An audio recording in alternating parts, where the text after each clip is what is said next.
Guna menjaga stabilitas harga pangan, pihak pemerintah Kota Palembang melalui Dinas Perdagangan Kota Palembang akan memperketat monitoring pasar strategis, selain menggencarkan operasi pasar murah di 18 kecamatan.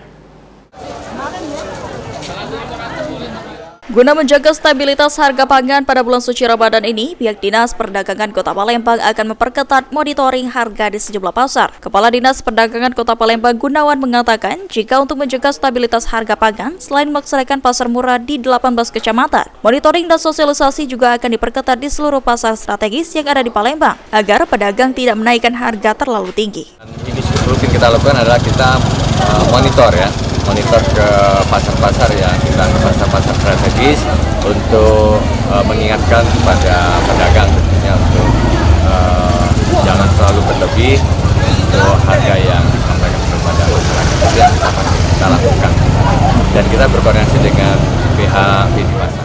Ditambahkan Gunawan, sejauh ini beberapa item yang cukup diburu warga Palembang pada bulan suci Ramadan adalah beras, minyak goreng, telur, dan daging. Untuk itu, pemerintah Kota Palembang sudah berkoordinasi dengan distributor untuk memasok keempat item tersebut. Sandi Pratama, PAL TV.